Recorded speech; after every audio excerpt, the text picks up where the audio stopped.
Hello. पिछले video में हमने संज्ञा के संबंध में नॉमिनेटिव केस और ऑब्जेक्टिव केस यानी कर्ता कारक और कर्म कारक के बारे में सीखा। इस वीडियो में हम संज्ञा के पॉसेसिव केस का अध्ययन करेंगे, जिसे जेनेटिव केस भी कहा जाता है। पहले हम समझ लें कि संज्ञा का पॉसेसिव केस क्या होता है।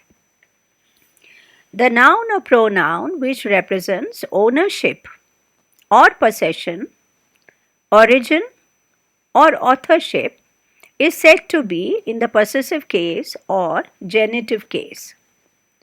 मतलब जो संज्ञा अथवा सर्वनाम अधिकार, स्वामित्व, स्रोत आदि प्रकट करे वह possessive केस में होता है। इसे दर्शाने के लिए हम संबंध कारक चिन्ह का प्रयोग करते हैं, जिसे एपॉस्ट्रोफी कहते हैं। So the possessive case is depicted by using the apostrophe, और it answers the question whose। हमें ये पहचानना है वाक्य में possessive case, तो हम प्रश्न पूछते हैं किसका, whose, और उसके हिसाब से हमें उत्तर मिलता है और समझ में आता है कि वो वस्तु किसका है, ओनरशिप किसका है। आप ये उदाहरण देखिए, दिस इज अजय's बुक।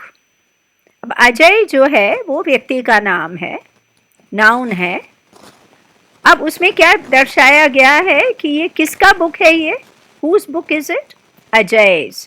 तो अजय के बाद अपॉस्ट्रोफी लगाया है और एस लगाया है, तो ये दिखाता है कि ये किताब जो है वो अजय का है। सो क्वेश्चन क्या है, whose book, और आंसर मिलता है हमें अजय's book.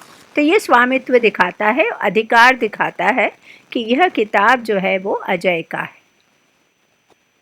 Preeti school is well known for academic excellence. मान लीजिए किसी स्कूल में बहुत अच्छी पढ़ाई होती है, बहुत अच्छा स्टैंडर्ड है, तो उसको एकेडमिक एक्सेलेंस कहते हैं। तो किसका स्कूल है ये, किसके स्कूल के बारे में बात हो रही है, प्रीति स्कूल।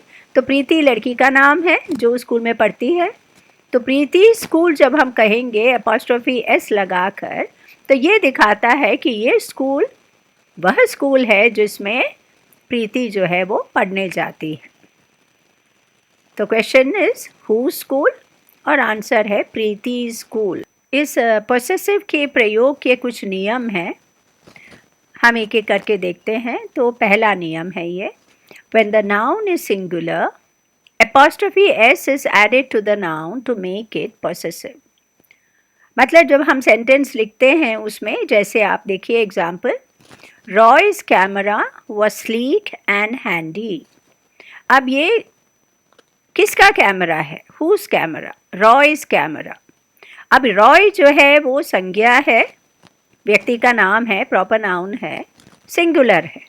तो ऐसे केस में जब नाउन जो है वो सिंगुलर होता है, तो हम क्या करते हैं, पोसेशन दिखाने के लिए रॉय के बाद हमने एपॉस्ट्रोफी लगाना है और फिर एस लगाना है, तो एपॉस्ट्रोफी एस।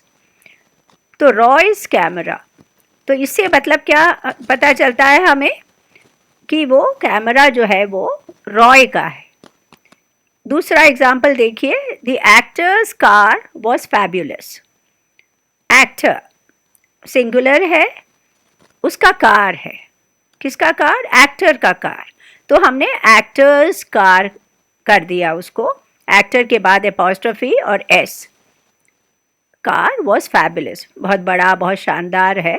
तो ये हम पोसेशन दिखाने के लिए जब संज्ञा सिंगुलर होता है तो हम एपॉस्ट्रोफी लगा के, ये उसका चिन्ह है संबंध कारक का, तो वो चिन्ह लगा के फिर एस लगा देते हैं। दूसरा नियम है कि if the noun is plural in number and ends in S, then only the apostrophe is added to form the possessive. इसका मतलब क्या है कि नाउन जो है वो प्लूरल है, और प्लूरल होने के कारण यदि उसमें एस लगा हुआ है तो हमें फिर से एस लगाने की ज़रूरत नहीं है, हम केवल अपॉस्ट्रोफी लगा देते हैं। उदाहरण देखेंगे तो समझ में आएगा आपको। The girls clothes were beautiful. अब नाउन है गर्ल, सिंगुलर में एक वचन गर्ल है, बहुवचन है गर्ल्स, तो एस तो ऑलरेडी उसमें है। तो हमको यदि पोसेशन दिखाना है तो हम क्या करते हैं कि अपॉस्ट्रोफी एस नहीं लगाते, क्योंकि फिर दो एस हो जाते हैं, तो वो पढ़ने में वो अच्छा नहीं लगता। गर्ल्स बोल के बहुत दो एस हो जाते हैं, इसलिए हम क्या करते हैं, गर्ल्स जो है प्लूरल फॉर्म, उसके बाद केवल अपॉस्ट्रोफी लगाया जाता है। तो the girls clothes were beautiful. The lion's roar could be clearly heard. इसमें नाउन लायन है सिंगुलर, प्लूरल फॉर्म उसका क्या है, लायंस, तो उसमें एस ऑलरेडी आ गया। तो अब हमको लायन का जो रोर है, उसका जो दहाड़ है वो बताना है, तो हम क्या करते हैं, केवल अपॉस्ट्रोफी लगा देते हैं। तो the lion's roar could be clearly heard. कभी क्या होता है कि the noun is plural but it does not end in S, then S is added to form the possessive. मतलब संज्ञा जो है वो प्लूरल है, बहुवचन है, लेकिन उसका जो एंडिंग है, अंतिम जो अक्षर है वो एस नहीं है, तो हम क्या करेंगे, पहले जैसे अपॉस्ट्रोफी लगा के फिर एस भी लगा देते हैं। जैसे the women's team won the tournament. अब इसमें सिंगुलर फॉर्म है वुमन, जब बहुवचन होता है तो विमेन हो जाता है, तो विमेन का लास्ट लेटर तो एन है, तो हमको ऐसी स्थिति में जब नाउन प्लूरल है और उसका जो अंतिम अक्षर है वो एस नहीं है, तो हमको अपॉस्ट्रोफी एस लगाना है। तो women's team won the tournament. The children's shoes were coated with mud. अब चाइल्ड, चाइल्ड सिंगुलर है, प्लूरल क्या है, चिल्ड्रन, तो वो एस से तो एंड होता नहीं है, तो इसलिए हमको अपॉस्ट्रोफी एस लगाना है। Children shoes were coated with mud. If the noun consists of more than one word, then the apostrophe is added to the last word only. अब कभी क्या होता है, जो संज्ञा है वो एक से अधिक शब्द होते हैं उसमें, तो ऐसी स्थिति में जो हम ये संबंध कारक का जो चिन्ह लगाते हैं वो केवल अंतिम शब्द में लगाते हैं। जैसे the sports secretaries speech was much appreciated. अब इसमें स्पोर्ट्स सेक्रेटरी एक साथ है, बिकॉज ये तो एक पद का नाम है स्पोर्ट्स सेक्रेटरी, तो उन्होंने यदि स्पीच दिया है तो हमको केवल अपॉस्ट्रोफी कहाँ लगाना है, उसके जो अंतिम शब्द है, तो स्पोर्ट्स सेक्रेटरी के बाद हमको अपॉस्ट्रोफी एस लगाना है, तो वो कंप्लीट हो जाता है, पोसेशन दिखाता है। The Indian cricket team's victory motorcade was stunning. अब जब टीम जो है जीत के आती है, कब जीत के आती है, तो बहुत सारी गाड़ियाँ जो हैं सब में वो रोड पे निकलते हैं वो लोग, तो उसको मोटरकेड कहते हैं। अब इसमें क्या है कि द इंडियन क्रिकेट टीम एक साथ है, तो जब हमको अपॉस्ट्रोफी एस लगाना है वो केवल हमको लास्ट वाले वर्ड के लिए लगाना है, मतलब टीम। तो इंडियन क्रिकेट टीम के बाद हम अपॉस्ट्रोफी एस लगाते हैं, और उनका विक्ट्री मोटरकेड जो है वो stunning, it was stunning.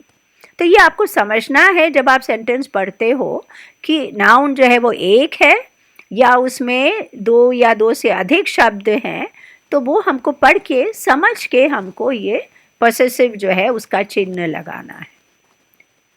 When two nouns are being spoken of together, the apostrophe is added to the second noun.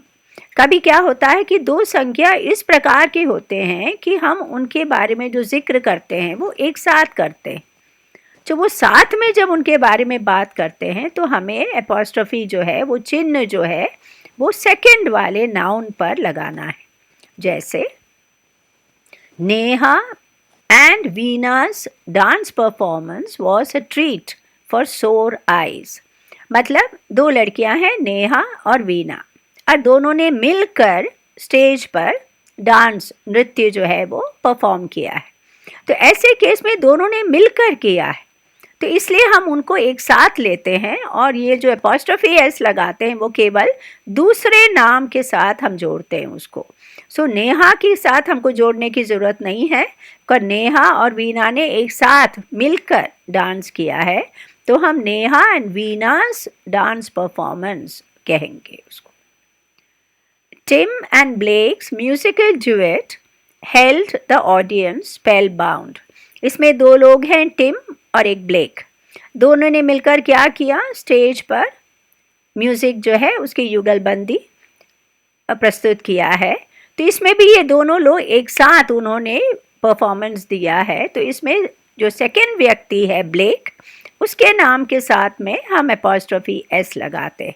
तो ये कब होता है, जब दो संख्या हैं एक साथ और दोनों का जिक्र साथ में होता है, तो दूसरे नाम के साथ एपॉस्ट्रोफी एस या पोसेसिव का साइन जो है वो लगाया जाता है। If there are two or more nouns in a sentence but they refer to different possession or ownership, each noun must use the apostrophe. अब ये बिल्कुल अलग है कि एक सेंटेंस में दो या दो से अधिक संख्या हो, लेकिन उनका जो स्वामित्व है, अधिकार है, वो अलग अलग वस्तुओं पर है, तो हम उनको जोड़ नहीं सकते। तो हमें उन्हें पृथक रूप से देखना पड़ता है और प्रत्येक नाउन के साथ हमें ये चिन्ह लगाना पड़ता है। जैसे Nitin's shoes and Kevin's jersey are both new. अब इसमें भी दो लोगों के बारे में बात हुई है, एक नितिन और एक केविन। लेकिन ये नितिन के किसके बारे में बात हुई है, उनके जूतों के बारे में, शूज़ के बारे में, और केविन के जर्सी के बारे में बात हुई है। तो नितिन का शूज़ है, केविन का जर्सी है, अलग अलग चीज़ें हैं। तो ऐसे स्थिति में हमें दोनों नाम के साथ में एपॉस्ट्रोफी एस लगाना पड़ेगा।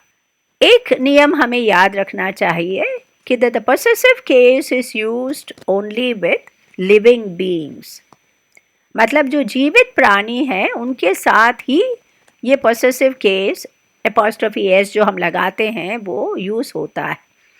हम साधारणतः क्या होता है, बोलचाल की भाषा में हम कुछ भी बोल जाते हैं, लेकिन ग्रामेटिकली हाँ यदि हम देखें तो हमें सही रूप से जब हमें कहना है तो केवल जीवित प्राणियों के साथ में पोसेसिव केस का प्रयोग होता है। अब आप उदाहरण देखिए, the jackets colour is striking, कि मान लो किसी ने कोई जैकेट पहना है, अच्छे रंग का है, हम कहते हैं जैकेट का colour, the jackets colour is striking. ये एक्चुअली गलत है ग्रामेटिकली, क्योंकि जैकेट जो है वो जीवित प्राणी तो है नहीं, इसलिए हमें कहना क्या चाहिए, the colour of the jacket is striking. ये ग्रामेटिकली करेक्ट सेंटेंस है। इसी प्रकार the handle of the kettle is broken. अब केटल क्या है, वो तो एक वस्तु है, उसमें तो कोई जान नहीं है, तो उसके बारे में बात करें तो हमें कैसे कहना चाहिए, the handle of the kettle is broken. ये सही है। The kettles handle is broken, ये हमने अपॉस्ट्रोफी लगा के जो कह दिया वो गलत है। तो ये हम जब ग्रामर सीखते हैं तो उसके नियम जो हैं वो सही रूप से सीख कर उसका प्रयोग करने से भाषा जो है वो सही रहता है। तो अभी आपने संज्ञा के पोसेसिव केस अर्थात संबंध कारक का अध्ययन किया एवं इस विषय से संबंधित नियमों की जानकारी हासिल की।